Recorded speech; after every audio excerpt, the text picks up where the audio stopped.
Mwanamume wangu nimemweza. Yeye nitafute na hizo mali zote alafu yaende aoe. Aje sasa. Hiyo naye siwezi kubali. Niko na plan nilete mwenzako atupe watoto. Juu ya wiza. Yaani huwezi nivumilia. Mbona ulete mwanamume? Sasa tuko na 20 years. Hapana. Na wewe unanipa. Hiyo nipe kwanza akili ikae sawa. Mambo na bibi usijaribu kuongelea saa hizi. So unataka watoto. Unataka muda kiasi gani ndio watoto? Hata 10 years. 10 years. Ukifikiria kwanza maana kwa hapana. Hiyo ni mingi, hiyo haiwezekani. Mbona hivyo? Unajua venye nimekuvumilia sana wewe. Tulikuwa hata kukuli na kuongea sasa unaanza kuongea maneno na sasa. Nimekubali. Sasa nitangoja.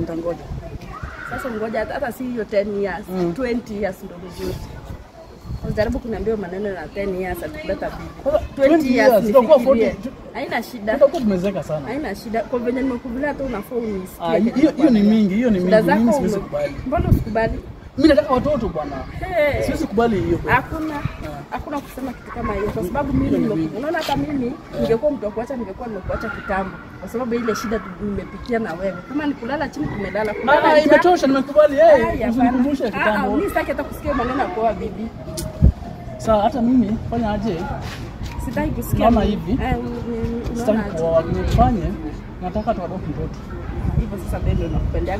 Ungekuwa umeongea kitu kama hiyo ingekuwa at least. Lakini maneno kusema kuoa. Mbona uoe? So uoe tena bibi pili. Sasa kama ni kwa damu iko sawa.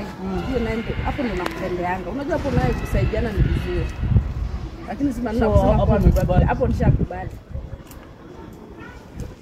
Lakini si maneno kuoa. Mtoto. Twende wapi? Twende wapi mtoto? Hiyo ni kitu inafaa tupange, si hadi saa hii. Hapana, twende. Mimi nataka twende saa hii. Tuko na mtoto twende saa hii. Kwa nini umeenda? Ulikuwa serious wewe? Mwanamume wangu nimemweza. Yeye nitafute na hizo mali zote alafu yaende aoe. Aje sasa.